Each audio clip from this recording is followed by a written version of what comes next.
What's going on, everybody? Welcome to another episode of Bogey Proof. A long-awaited LIV episode is coming to everybody tonight.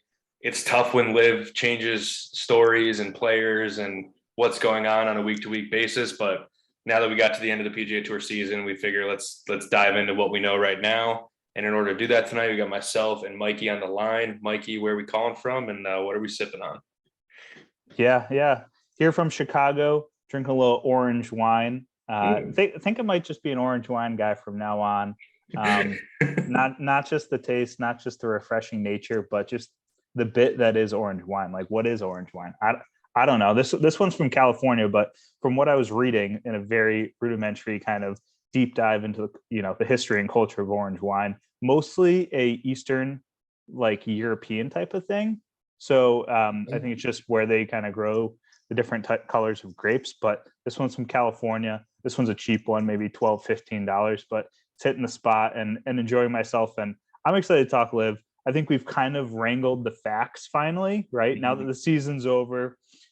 I mean, great FedEx Cup, Rory McIlroy getting it done. Just honestly, a pretty great end. And we can kind of, cover that at some other point too. But I think this next month, maybe 3 weeks leading up to the President's Cup, we're going to learn a lot about LIV, right? We got a Boston stop. We got a Chicago stop. This is kind of as big of a market as they get for the PGA Tour. So we'll see what that looks like in a LIV perspective, right? And some really good players having kind of signed on, which we'll get into later. But Matt, where are you coming from? Good to see your face. It's been a little while. Yeah, Newington, Connecticut at the new house, and I got a McFarlane's Reserve bourbon that was aged in a Cab Sav barrel, which is my favorite red wine probably. Okay. This is fantastic. I just cracked it tonight. I'm a big fan. I've never even heard of or had before McFarlane's Reserve. Never heard of it, but really, really good so far. This Cab Sav age, it's hitting all the right spots right now. Is it got a little bit of a bite to it? Because my thought is, right, if it's aged in a wine barrel, maybe it's like a little bit softer, like a little bit subdued. Is that kind of what we're getting? Yeah, it's a little bit like there's a little less of that like bourbon smoky kind of bite or like twang, whatever you want to call that at the end that you get from bourbon. Like a little bit smoother, a little less kind of in your face, but it's fantastic. I'm a big fan right now.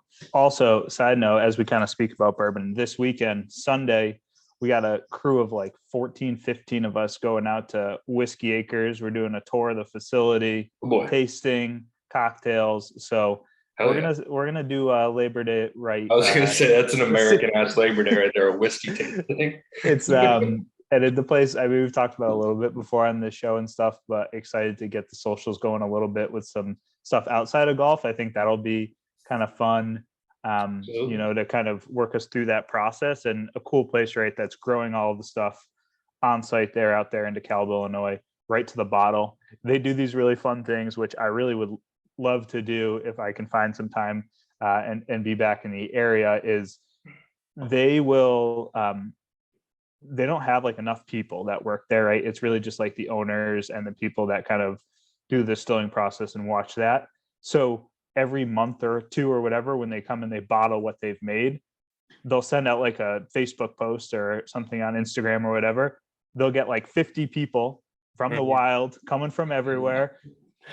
2 hours of bottling, get you a bottle on the road, and that's kind of your pay. So, it's a good $50 bottle, most of kind of their baseline stuff for $750. So, really, kind of fun, and for people that enjoy the process and kind of see what it looks like, that's cool, right? You were part of the bottling process, and you get to bring that home and either put it on your shelf and look at it or crack it. So it's always good to learn like why you like certain things, right? Especially with bourbon, it's like so many out there. It's like, okay, why do I like this one versus the other? And you kind of learn that by doing a tasting or being a part of that bottling process, whatever it may be. You learn those little things that make a difference between one bourbon and the other that you can kind of gravitate towards. But without further ado, let's get into it. LIV Golf, what is it? Like, who's a part of it? Like, let's just lay out some baseline facts here, get everybody up to speed, and then we'll dive into kind of our thoughts on it. But what do you got for us there? Yeah, let's just go popcorn, big words here. We got the Shark, Greg Norman, running the show there, right? Like, this is kind of the reincarnation of what he tried to do in a previous life of kind of breaking away from the PGA Tour. But really, right, it's a Saudi backed pool of money to come, and we're going to buy players. We're going to give a ton of money to courses to host these events, and we're going to take the best in the world away from the PGA Tour, and put on these 54 hole showcases in markets that really haven't seen it before. That means going to different markets in the US, but also going kind of all over the world, right? Like a big piece of this is the connection with Asia, having some cool sites in Europe, being in Australia, really kind of creating this global tour, which has kind of been a buzzword on the PGA Tour, but I think for all intents and purposes, they've kind of gotten away from it. And I think it probably a case of COVID, right? Not allowing people to travel quite as much, but they found themselves in kind of a niche here, right, in the US, where we're in the markets we want. We know the golf courses. It's kind of the same every single year, which for people that enjoy the PGA Tour and love the competition, that's awesome.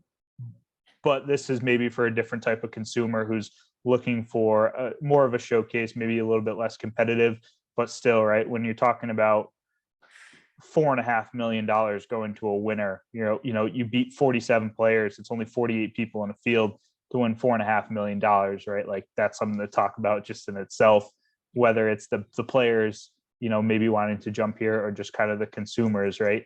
I'm interested, and I'll probably find myself going to an event at some point. I don't know if it's going to be this year or next year, but just to kind of see what it's all about and see kind of how that contrasts to maybe, right, like our experiences going to the Travelers or to other events on the PGA Tour. Yeah, it's interesting. They're definitely hammering home the international aspect of it. And you can, as we'll get into all the players that are currently on the LIV roster, we'll call it, but it's strongly international. And I think that's part of their kind of, that's part of their bulletin board. Like that's their advertisement, their marketing scheme is like global international kind of tour, 54 hole shotgun starts, like there's 4.5 to the individual winner, but there's also a team aspect as well. And you get payouts if your team wins too. So if you double dip, like if you're on the winning team, one of you probably won the individual too, kind of thing. And you're probably getting like 7 million that week or whatever it may be, which is just stupid money for sure. And it's interesting, like their team aspect, I think 4 players per team, 3 scores count per day, something along those lines. I don't have it. I haven't watched much of it to date. So maybe you can't really watch it, right? Because it's on YouTube or whatever. So it's just difficult to follow, right? You have like the running scoreboard, which I think as they work out the kinks, I think it probably has an opportunity to be a pretty cool thing. I think it's a little bit difficult at the moment to kind of envision it on your couch, right? Because there's that much action going on at once. Do I think? I mean, it could be really interesting to show up at a LIV golf event and be there for 5 hours and be done. Yeah, which I think is a unique aspect. But then we kind of go into the question of like, are you getting your money's worth as a fan, as opposed to a PGA Tour event where you can show up at 7:00 and leave at 7, right? And get your money's worth and see a ton of great players. But I don't know, kind of, what are your thoughts on the format? Like, do you, right? The big question is this producing kind of the best player? Is this a competitive thing? Is it more of an I've used this word kind of exhibition or showcase? Where does it kind of fall for you at the moment? Yeah, well, and I also want to go back to your point before about Greg Norman, who's like commissioning this LIV golf stuff. But back when he was number 1 in the world and kind of doing his thing and playing on the PGA Tour, he tried to do this then too. Didn't really work out, but it led to essentially what we now have as WGCs, like World Golf Championships. So he's always been, the tour makes too much off of what we do as golfers. They have more money that doesn't shell out. And we'll get into like the makeup of a PGA Tour in a little bit here, but he's always been like this. So now he got enough money backing him to actually get this thing in motion and happen. They do these 54 hole things. It's very exhibition-esque because, at least for right now, I mean, this could change as they go if they play more, popular courses or familiar courses, but like nobody has any context to like what hole who's on and what that means. Like, if you shotgun start, you don't know the hard holes of the day because everybody's 4th hole is a different hole. Like, it's hard to kind of, especially when you don't know any of the courses, right? Because most of the courses they're playing have not been featured on the PGA Tour before. I'd have to double check their schedule, but from what I have seen so far, I didn't know any of the courses. So you don't even know where they're at in their rounds, like what hole is a tough hole, what's an easy hole, whatever. It's tough to contextualize. So for that aspect of it, the fact that it's like 54 holes, team event, kind of individual event, also exhibition, kind of weird stuff. Like it just feels very like showcasey to me, like you said, right? So like, sure, in a 54 hole stroke play, you're going to be pretty close to identifying the best golfer of that week.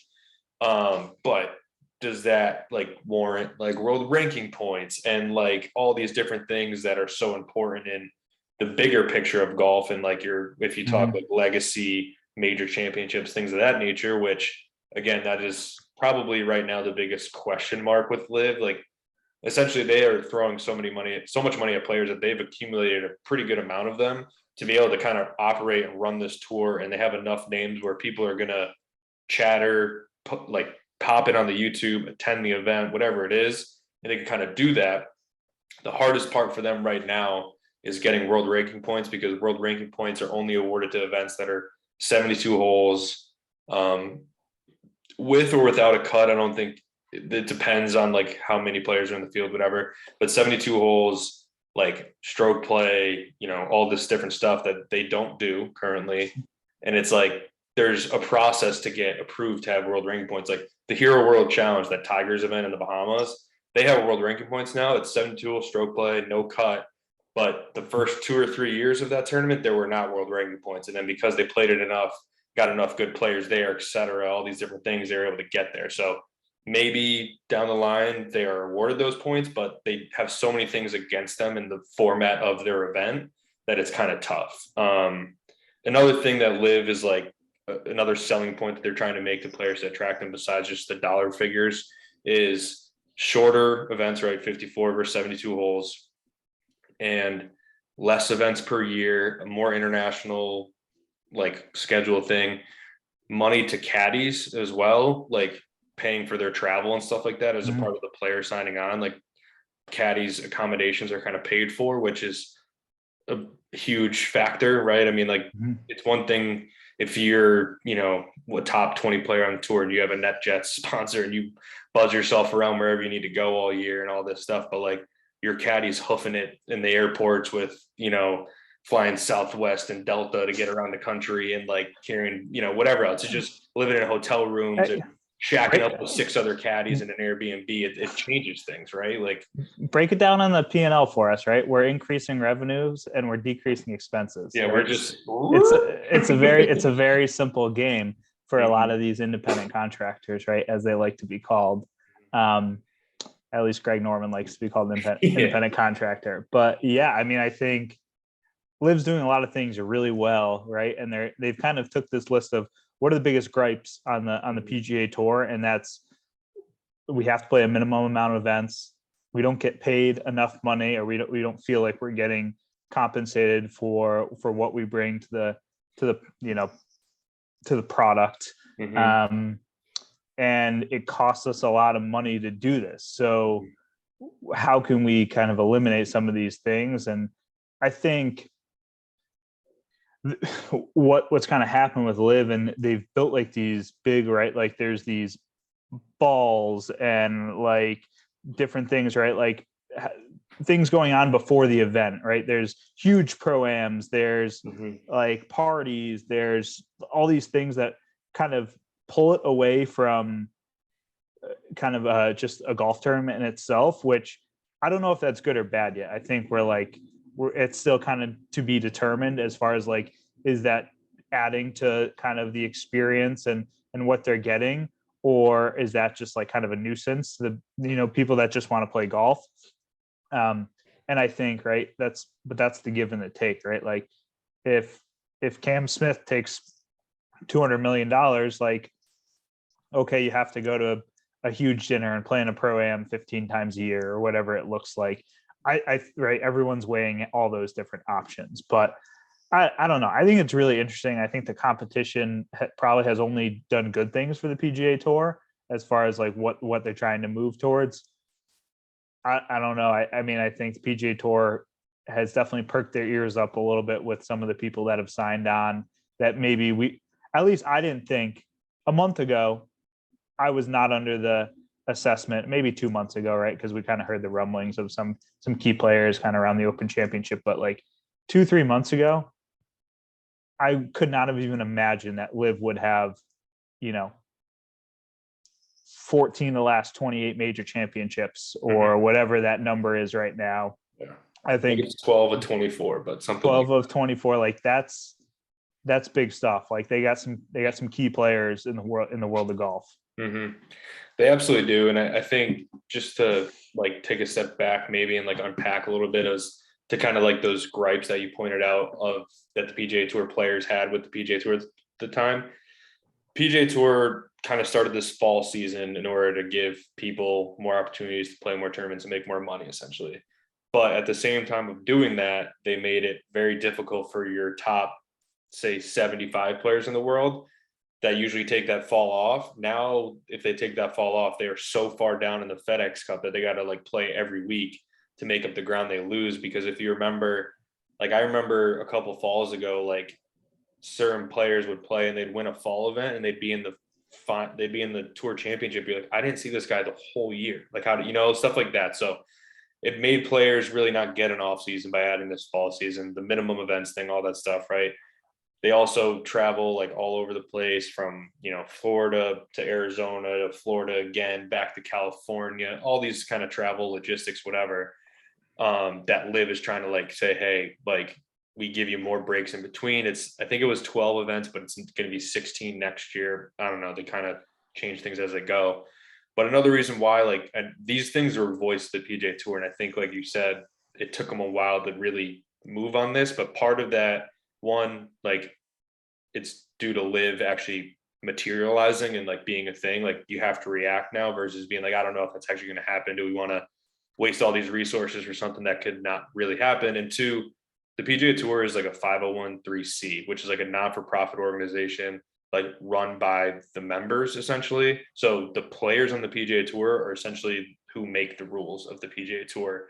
And Jay Monahan, who's the commissioner of the PGA Tour, is essentially in the seat to enforce said rules, right? Like they have a player's handbook, all this shit, that code of conduct, whatever you want to use is the formal thing. I don't know. But essentially those rules can get voted on and like debated by the players whenever they want to have their pack meetings, all these different things. Because of that, you have like 200 cooks in the kitchen at all times, where it takes a long time for something to actually go from like a thought, a problem, let's problem solve, get to an answer, and like put that into play for a season. Mm-hmm. Like there's a lot of logistical like red tape to do that, given the type of organization they are. Like the PGA Tour makes however much money in revenue every year. A lot of that goes to charitable contributions and like running the events. And then the rest of that, a lot of it they put in reserves for things like COVID and like the Champions Tour. They also are part of funding, like all of it's one umbrella, right? Mm-hmm. Where an entity like LIV, it's just like Greg Norman and two other people, like, or however many people are on like their board, but like they can do something in the snap of a finger because it's run by those four guys. It's not a member voted on run organization where they can do whatever. So that gives them an advantage over the PGA Tour because the players say, hey, we didn't like this week. It can be changed next week. On the PGA Tour, that's just like not an option because of how they are set up. So there's a lot of like deep level like differences and like things that are going on here. But a lot of it, again, it's just like LIV had this list, like you're saying, of like 6 things that PGA Tour guys kind of were like, this is kind of annoying. Like, what the fuck, and really hammered in those things, and they can adapt and do whatever they want on the fly, where the PGA Tour just doesn't have that luxury.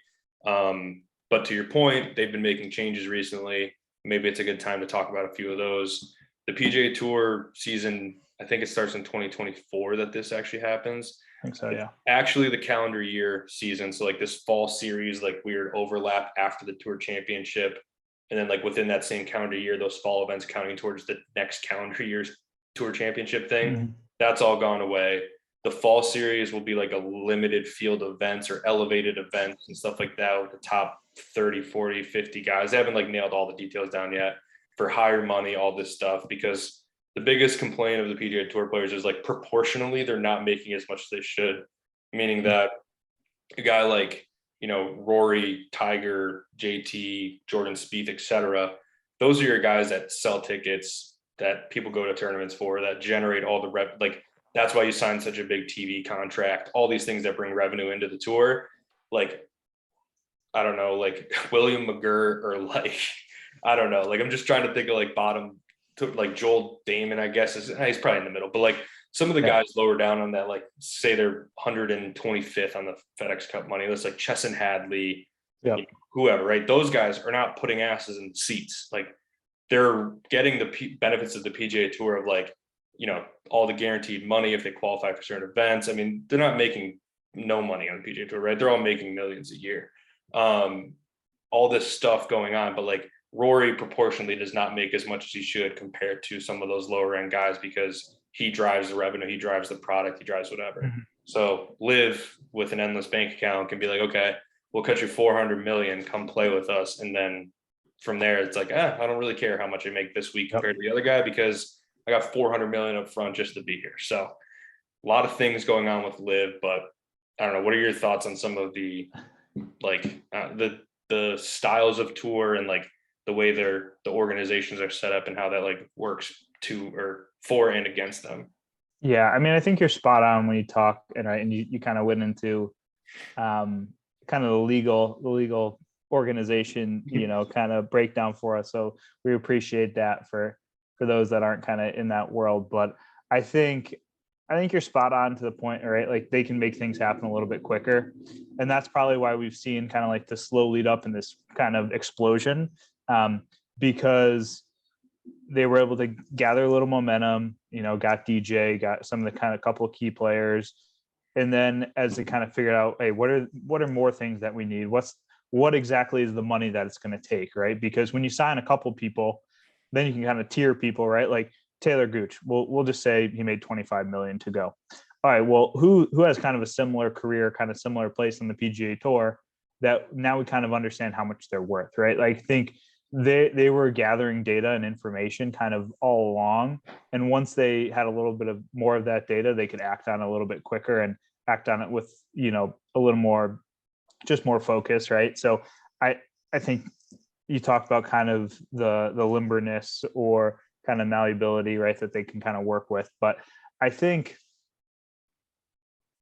my hard thing the thing that I kind of can't get past the moment is the 54 holes being shotgun and kind of all the craziness that goes on. It just feels, again, like an exhibition or a showcase to me. So that's kind of where the discrepancy lies to me. I think I'm all for people, you're right. If you've played on the PGA Tour for 15 years, or you've played on the PGA Tour for 2 years, and someone cuts you a check and it's worth what you want, right? Like it's going to get your family exactly what you want to do, whatever the case, like, and you're okay with not competing at the highest level, go for it, right? Like I think there's a million reasons why you would do it. And it's life-changing, it's generational money, right? And wealth for a lot of these people. And it's just an opportunity, right, to like do something that you're really, really good at, make a bunch of money and get out, right? Like I think the life of a LIV golfer might be the contract length, right? Like it might be a 5-year contract, right? And DJ plays from 38 to 43 and he's done, right? So I think, or like Harold Varner, right? Like, and I don't want to we'll run down who's playing this week, right? But like he's probably 30, right? Like he could play from 30 to 35. Say he made 25 million, he can go make another 70 million in 5 years just playing and being one of the better golfers on the thing.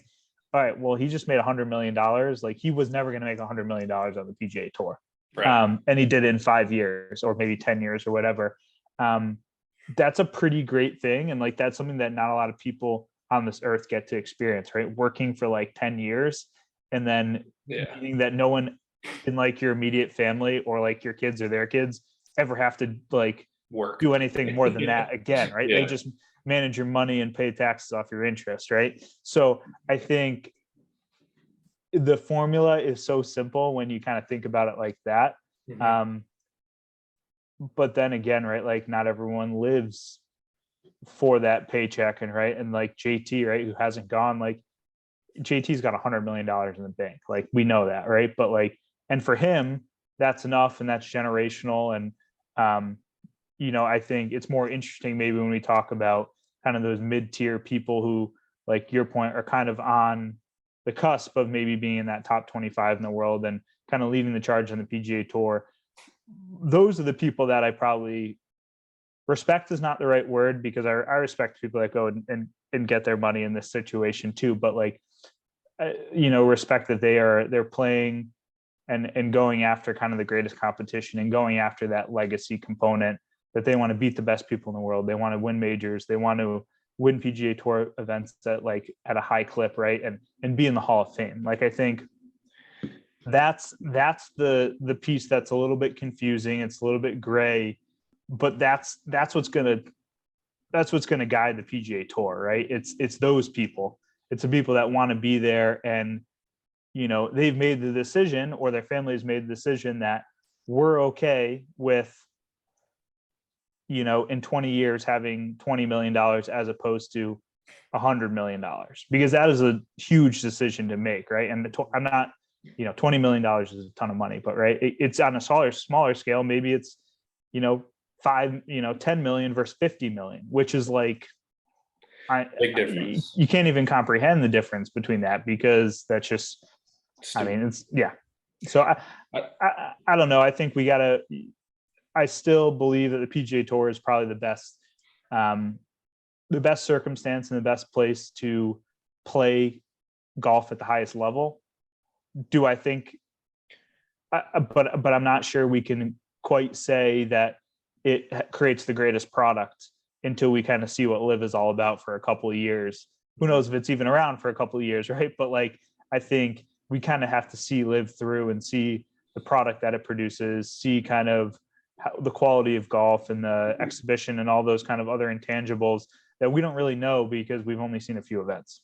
Yeah, and I think you're onto something there too. Like, it's almost worth maybe going down the list of guys that are there, because at the end of the day, these things you're talking about of like, winning tournaments, getting in the Hall of Fame, et cetera. Like, some of the guys that win, like, is that where they're at in their career? Like, are they, like, some guys are so far past that part of their career and like they're out of their prime. They're not legitimately competing at Augusta anymore or in whatever major championship anymore. Like, maybe they're like, it's, end of my career, let me go grab some cash and ride off into the sunset kind of thing, right? Like, you can't fault a player for, like, because everybody has their own why, right? Like, why do I do what I do, right? Like, everybody has their own answer to that question. So if at that point in their careers, their why, like, they're not 13 anymore, hitting thousands of range balls a day, like grinding to get to the tour or whatever, right? Like, if they're, again, let's like, just, I'm thinking of all like the older European guys that are there, right? Like the Westwoods, Poulters,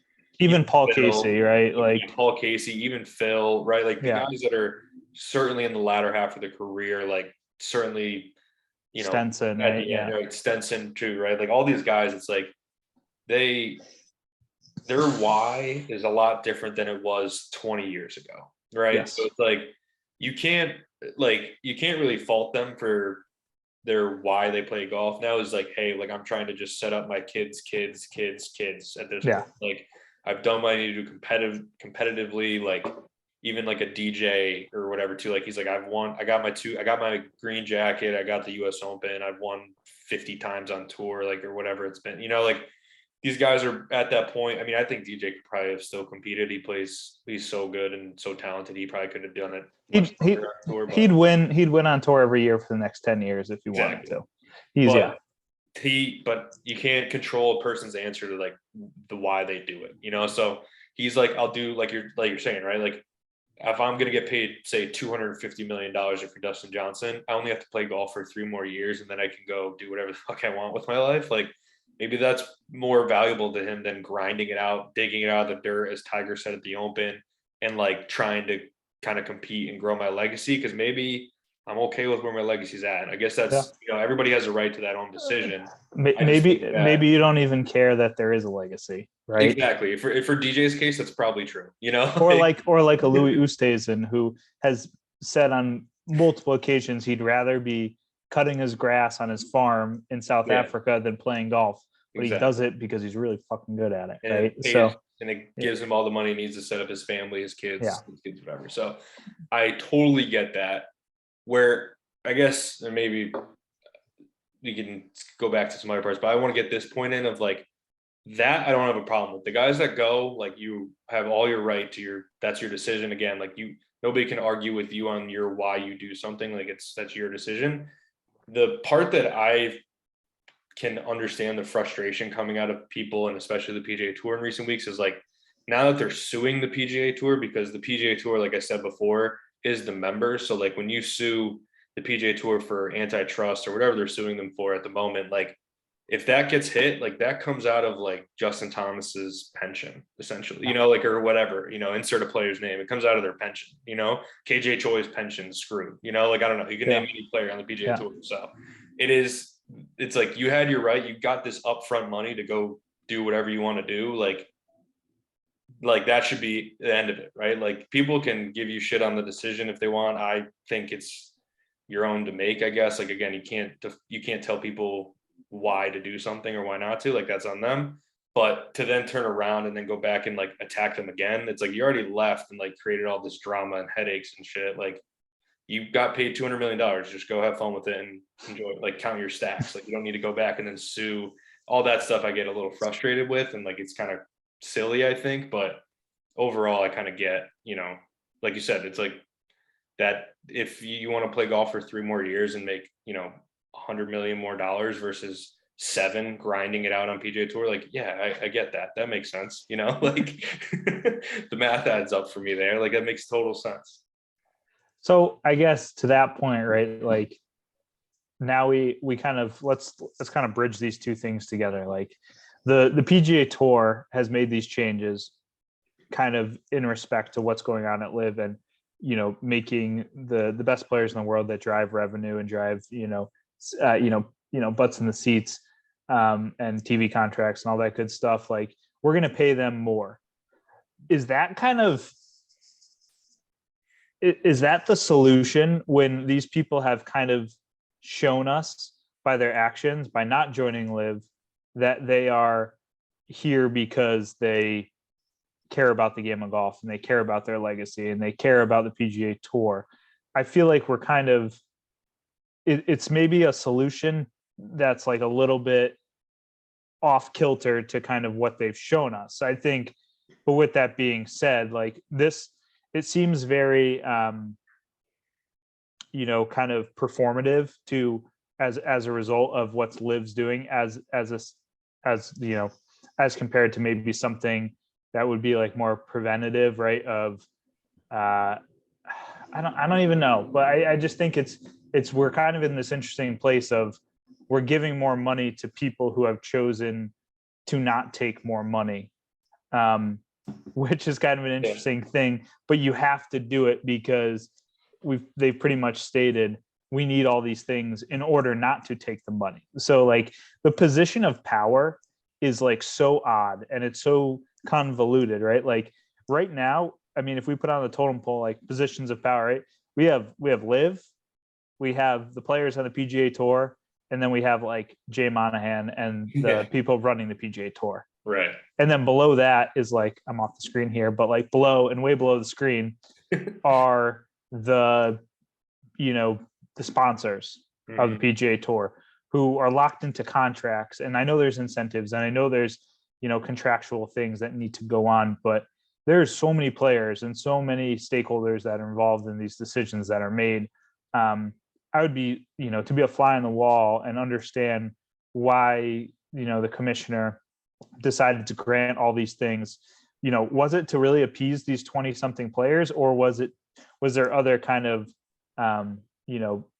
other factors involved as to why that makes sense? I don't think any of us really have answers for it, but I think it's just, it seems like the line is so thin, right? Like, right. And based off like who went and who stayed, I wouldn't be surprised at all. I wouldn't have been surprised at all if a couple people that went to LIV stayed in the PGA Tour. I wouldn't have been surprised at all if, 3 or 4 guys that are currently top 20 PGA Tour players, go to LIV, by the Chicago date in 2 weeks, right? Like, I think it's that much in flux, and I think we don't really know where it's going at the moment, which adds to the intrigue, and it's why we're probably talking about it.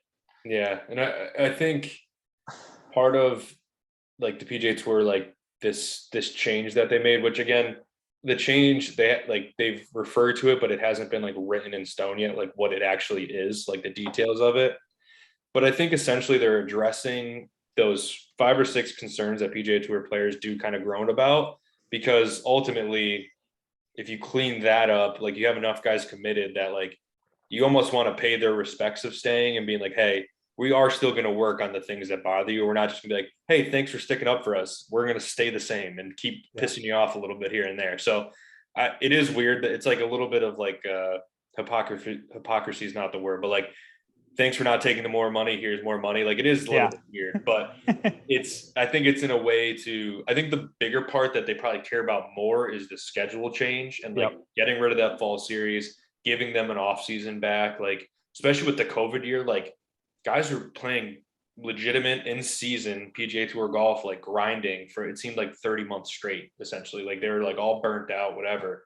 So I think the biggest changes is like the schedule being strained out. And then you're also giving those top guys that like, especially a guy like Rory, who's been like the poster boy and like leading the way of the PGA Tour, like Scotty Scheffler, another good one too, like Max Homa, like these guys that are sticking up. It's like, you got to also be like, hey, like we see you and we hear you. So like, we're not just going to like, because if they don't make any changes, like in another year, to your point, like they might go too, because you're like almost disrespecting them after they stand up and, pound their chest, say PGA Tour, and then you don't change anything that they've complained about, So it's like, it's a little weird, but it is, I think, a step in the right direction, and at least a recognition of the PGA Tour being like, okay, we hear you, like we'll make something happen and figure it out kind of as we go or whatever. At least make a statement that we're going to make a change and we'll iron out the details with you or whatever. But to go back to my earlier point, like it's a player run thing.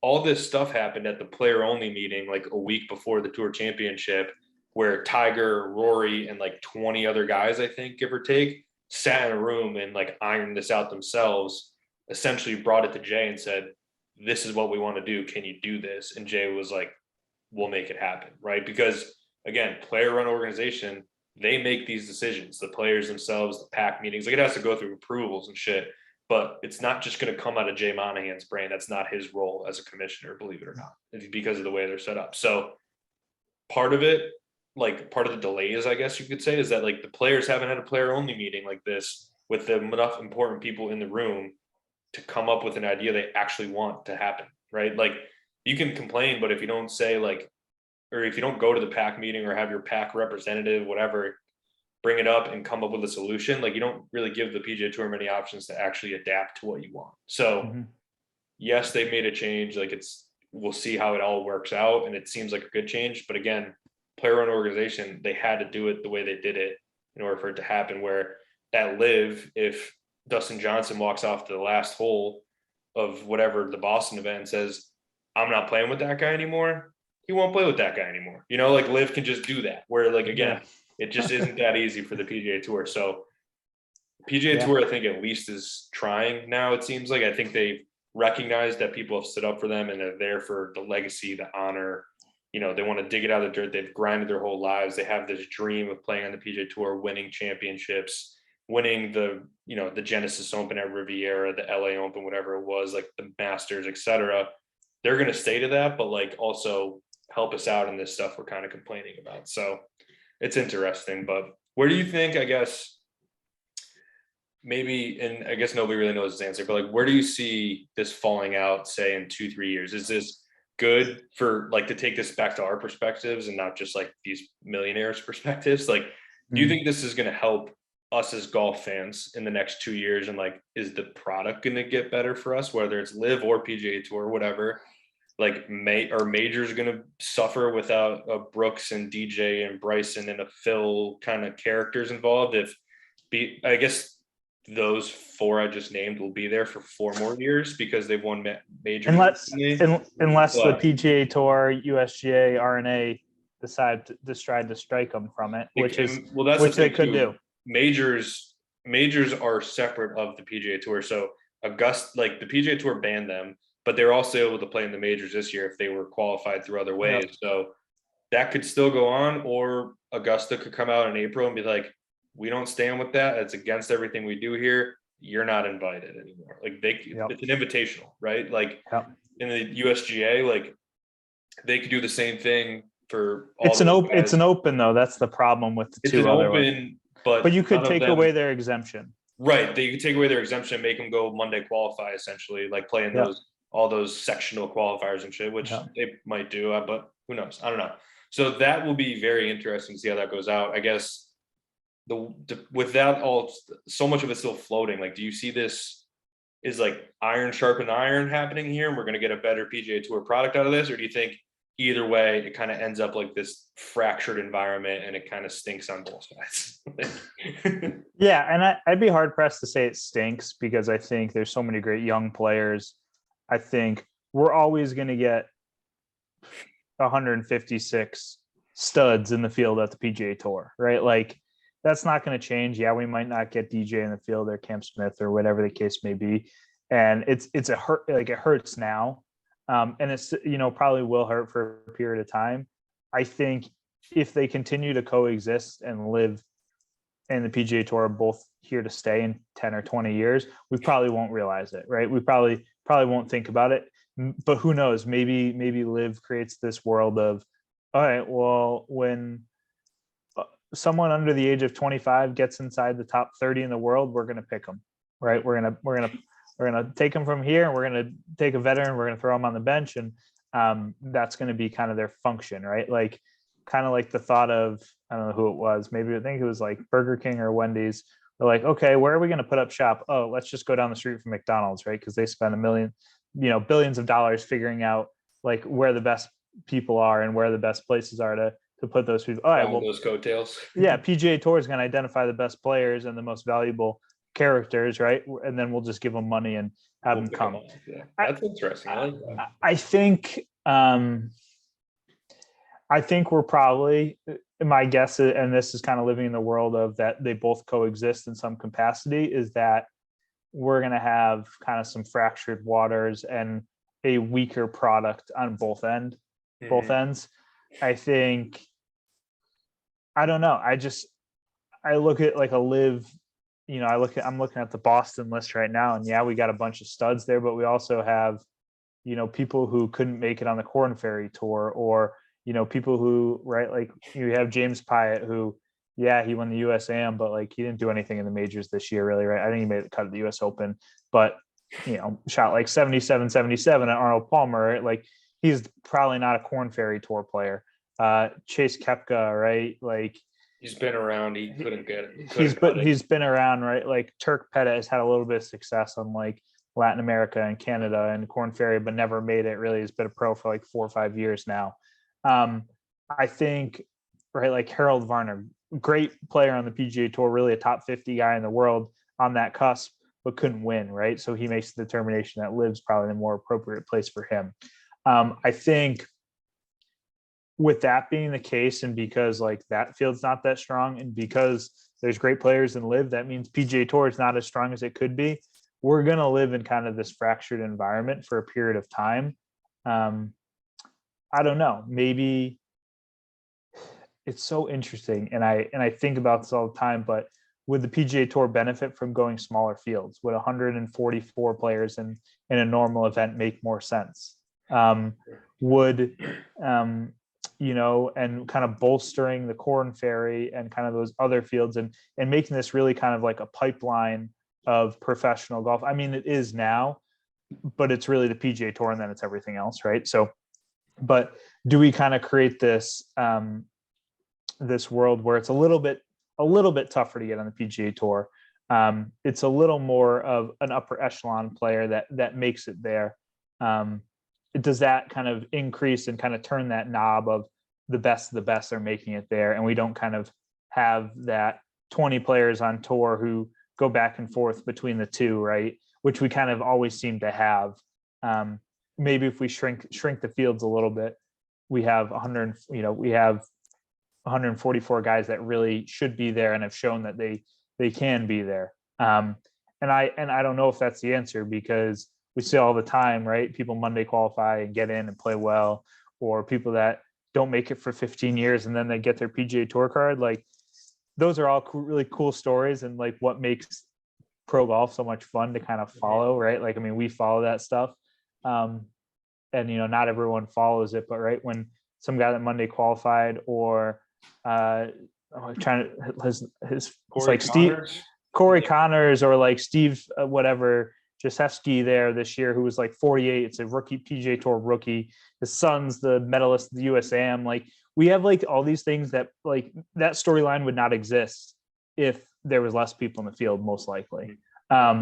So that's like the nuanced aspect to it that doesn't maybe drive revenue, that might be impacted, that not everyone might realize it, but for the people that really love golf and kind of love those other stories, or are maybe kind of in it for those stories and not so much the sport, or like the product on the course, that can get pulled from it as well. So I think we're kind of living in a fractured environment until there's a little more clarity as to like what each thing represents. If LIV comes out and says, we are an exhibition, it's not about what's on the course, we're going to have people galas and all this shit. We're doing galas, we're having interviews in the fairway, we're gonna play music, or whatever the case may be. Turn into like WWE, right? Like like turn into like a scripted show, basically. Exactly. Entertainment, and like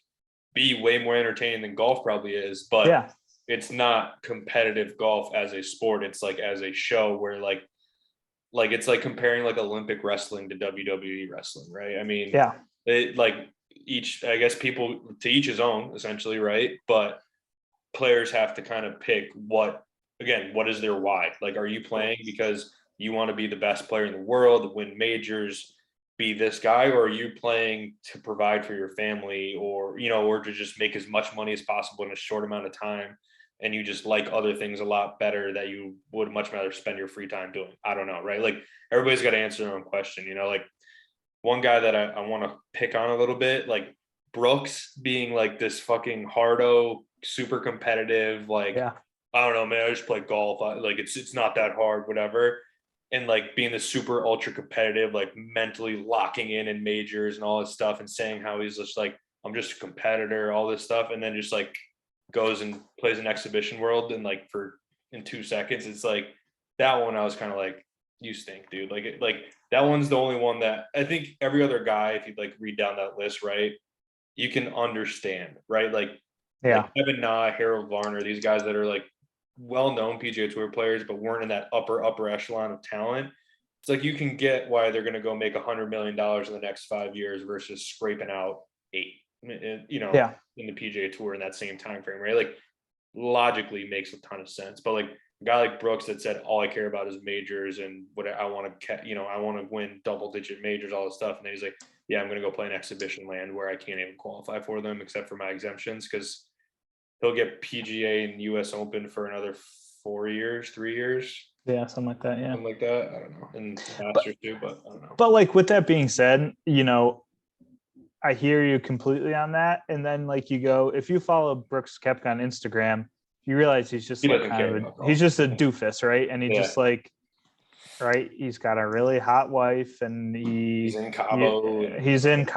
He's wearing his $500 Jordans, right? Like, he's wearing his, it's not a jumpsuit, right? But it's like the same pattern on the shorts and the pants. And like, he doesn't care about golf. He's just really good at it. And it made him a lot of money, and it got him where he is today. But he's not like, he's not like, clearly the not most loyal human being of all time, or, he's someone where his life, the benefits that he got from choosing this outweigh his desire to win majors, clearly. And just interesting, right? Because, as to your point, his identity last 7-8 years was created on being, someone who just cares about golf, ultra competitor, doesn't care about the rest. And that's flipped very, very quickly when a check's involved. Yeah, exactly. I just want to bring that to people's attention, because that, like I said, like, the Lee Westwoods, Ian Poulters, Paul Casey, Stenson, all these guys, like, so they're 10 years past where they were legitimately competing for those legacy like events. So it's like, logically you can get your head around that. And he was the one guy that I was like, you're kind of an asshole. And mostly because he just like led us in such a different direction his whole career. And like, that's, I think, what got him so many fans, was because he was like, I don't give a shit about anything but the majors. I'm like this killer in the majors, like whatever, right? All this stuff. And then it's like, really? Like, just like that. I mean, he wasn't poor before, like, again, I know the numbers are just astronomically different and whatever, but there's a couple guys that I was just like, yeah, but I don't know. I'm obviously pro PGA Tour if you haven't gotten that by this point in the podcast. People are allowed to make their own decisions. They have their own whys as to why they do what they do. It's fine, whatever you got to do. I guess just don't come back and like kick us while we're trying to figure out our own shit over here on the PGA Tour and like add more fuel to the fire when it's like you got your check and you go over there and play and go over there and play. Like, that's fine. Don't come back over here and like throw shit at our house, like, I don't know. So, and this is kind of a different question here, but let's get out of our pro golfer mind here and let's get into the consumer and the fan mind here. What does the PGA Tour have to do in 5 years if they are in a situation where LIV has a really strong group of players, fun golf courses, an interesting product, right? Because obviously it appears we're going to get a little more of like a connection with the players, less people on the course. Like at some point, right, we're going to learn a little bit more about the personality of the players, or the press conferences are more team oriented, right? So we're going to kind of understand that team aspect a little bit. If the product up for LIV gets really strong, which I think it could, I think there's an opportunity for it. And it's not the same product in the PGA Tour, but it's a different product and it could be really strong and entertaining. What does the PGA Tour have to do to respond to that if LIV becomes a viable, on TV 3 days a week in the prime time, TV contract type of situation? No, and I think that is a huge docket on the PGA Tour's fucking list of to-dos right now. Is like, hey, all of this is going on. We're making changes. We need to make them in a way that is not like a flash in the pan success and will actually give us long-term success compared to LIV. And the way to do that, I think, is through your product, because as it's going to keep bringing eyeballs at the right demographic too, right? I mean, right now I'd say predominantly like golf fans are like old men who watch golf on TV, like it's what it is. I think like we're probably like the exception, like we're diehards for our own reasons, but I think you need to do something. And part of it is, one, like the players have to take a little bit of ownership and figure out that, they don't get paid unless their product is good, because their product's what drives these TV contracts that are such a big piece of their revenue. And they have to have more hands-on shit like they have had recently in response to LIV, and say what they want to happen and whatever to make more things a better product. But I think it's going to come down to just like you have so many, and we talk about this all the time, you have so many 72-hole stroke play events, and that is absolutely the way to identify the best golfer of that week. Not every week is about that, I guess, is kind of what it comes down to. Like the John Deere, like, let's try something new there. And, it's in a weird spot on the calendar. A lot of guys don't play in that because it's the week before they go over across seas for the Open and whatnot. But like, do some more, like the match play. I think everybody really enjoys watching, like the WGC match play. And I know that's with 50 players of the thing, whatever. Throw that in the mix. Do like the Zurich, but like at a better course, or like in a better time of year, maybe a smaller field. So you have like more just high power teams, like maybe one of these elevated events we're talking about, right? Like maybe the elevated events, because you're already limited field and it's a guaranteed like prize money, no cuts, like make it a little funky in one of the 12 elevated events, and like get something on the TV that just pops a little and will let you, like, to your point of what LIV is doing, like, because there's only 48 guys on the course, you can walk with a group all day and like get those in the fairway interviews, like while they're waiting on the tee box. Like when if you can't do that with 156 guys in the field, there's too much going on a golf course when there's that many people on it. The day's too long. If it's a 72-hole stroke play thing, they're grinding. Like you have to find ways to bring like new eyeballs and like get the eyeballs you're there to get to follow a new storyline or like get to fall in love with a new player, right? Like learn something new about a guy. Or just like, right. And I think you're right. You're right on when we talk about like varying it up. And I think this like high profile specialty event, no cut, automatic money, that's the place where it's going to have to be like, we're going to have to get a little fun because the rest of the PGA Tour event, right? Like they're fighting for jobs. And if it's a more focused, like if it's a more focused 6 months of golf, I'm okay. Like 7 months of golf, that's great. Let's have 72 hole events. Let's, we got to have a little bit of fun in the meantime, but like, that's kind of the time where people fight for a job. Right. Mm-hmm. But right. You have Rory McIlroy, one of the biggest Nike athletes on the world. Why can we not have, an event where Rory and LeBron James play, right? And we have two Nike athletes that they come and they play an event, or they don't play golf, right? That's probably not a good example because I don't think LeBron plays, but maybe he announces the whole thing or walks with them and it's a thing for charity. Like, I just think, that it does a couple of things, right? It mixes it up. We have free money.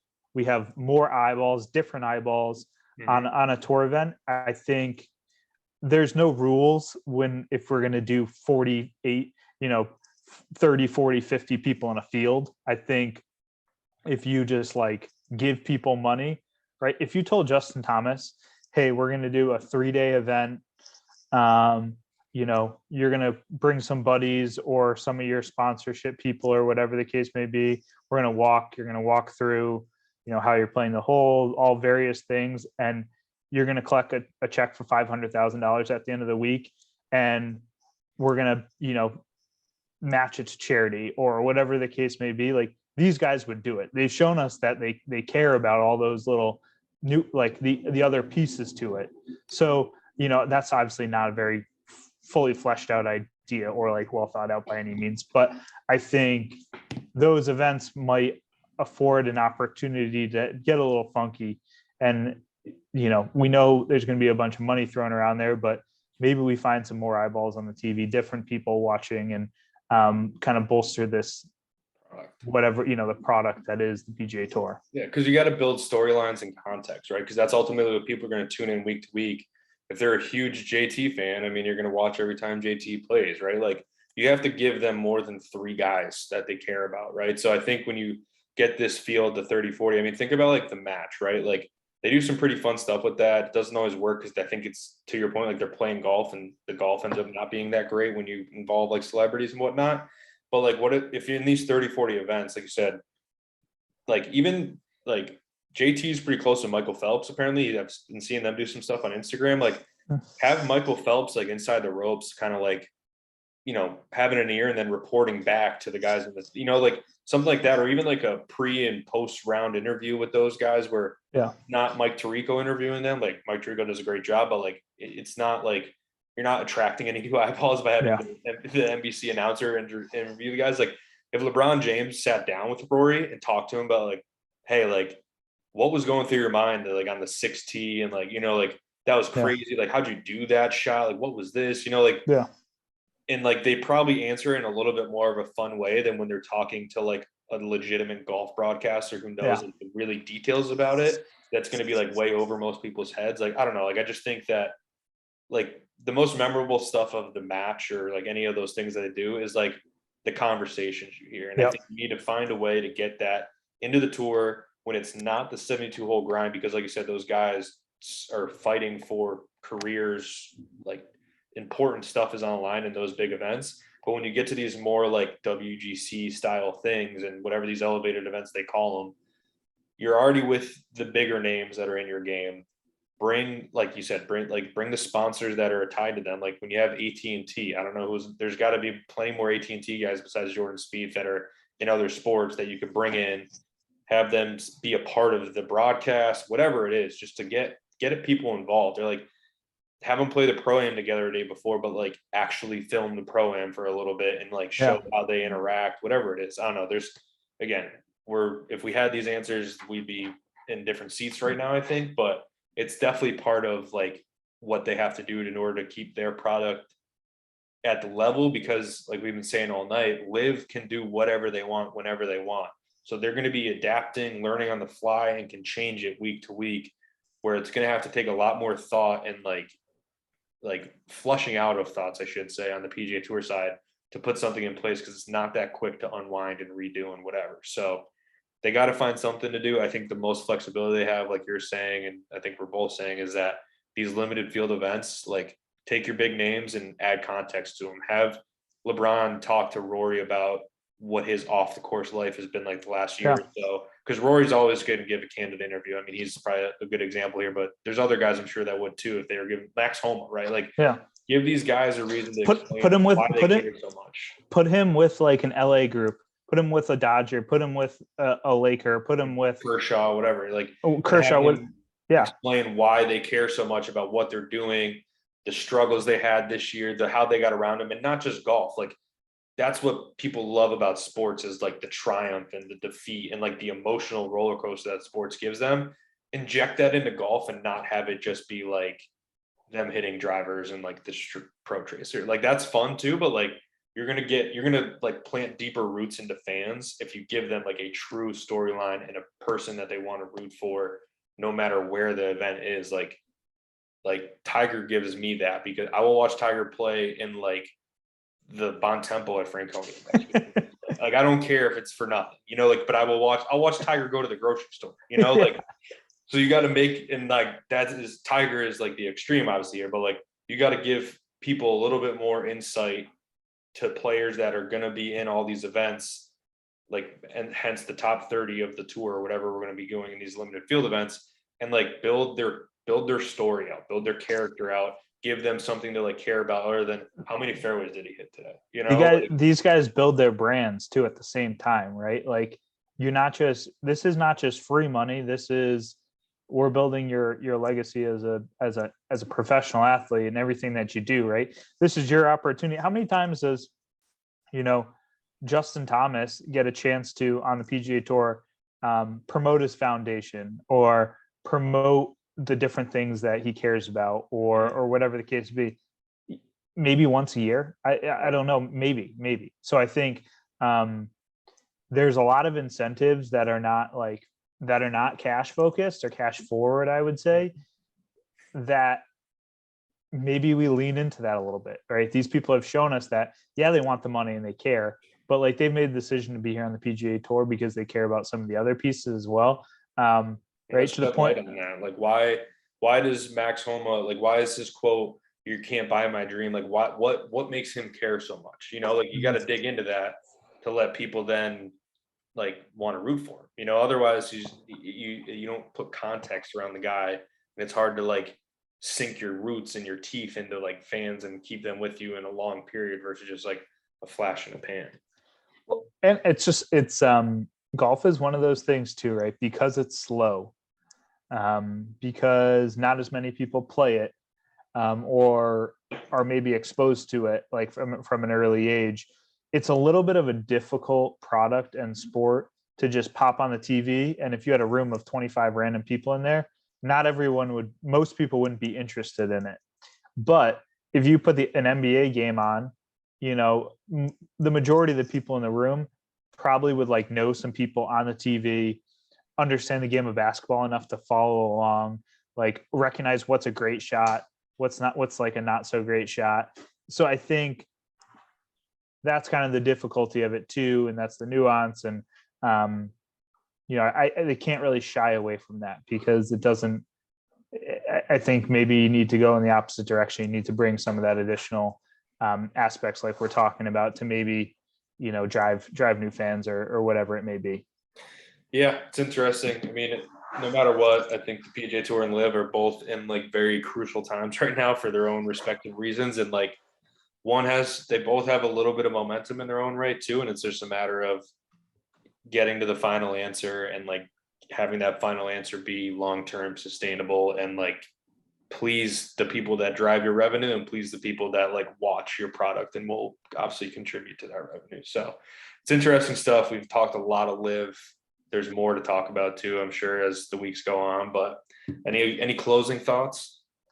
No, I just kind of think about, right, like, um, it's easy when you know what the goal is and you know what the desired solution and end product is.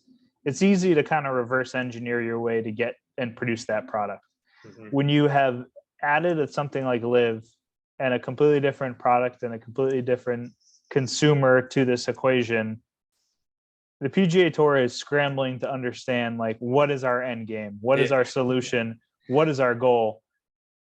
And when you don't like have this vision for what it looks like, it is really difficult to make decisions in the moment and think about how to pursue further. I think until there is like a strong vision and a strong strategy for what the PGA Tour looks like long term, and also Live, what does Live look like long term?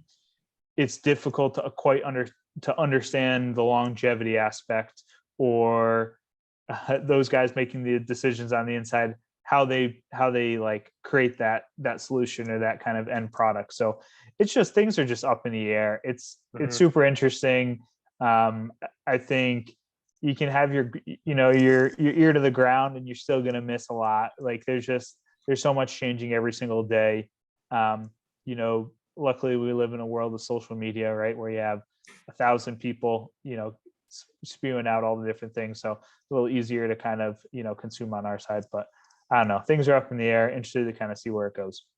Yeah, absolutely. Be careful following social media too. A lot of shit's just getting thrown out there. You gotta cross verify it before you run with stuff out there these days, because Blue check doesn't mean a thing anymore. not anymore, man. People just fire at the hip at this with this live shit, man. It's crazy, but yeah, I mean, overall, I just hope that at the end of the day, as a golf fan, like, I hope we just get a final answer that is still enjoyable, competitive, and like still, even if we lose a few important like characters along the way, as long as we end up with something that is like competitive, fun, compelling, and like a joy to watch at the end of the day on the PGA Tour side, I'll be okay with it. If we lose a couple characters along the way, it is what it is. You're gonna Yep. deal with that as we go. But I don't know, Yep. exciting to talk about. I'm sure in another month we could do a whole another hour and a half on this stuff because it just changes by the day, it seems like.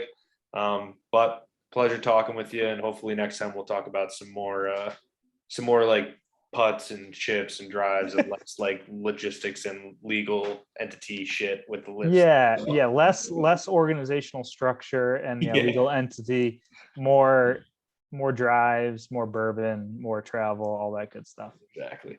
All All right. right. Cheers. Right. See ya.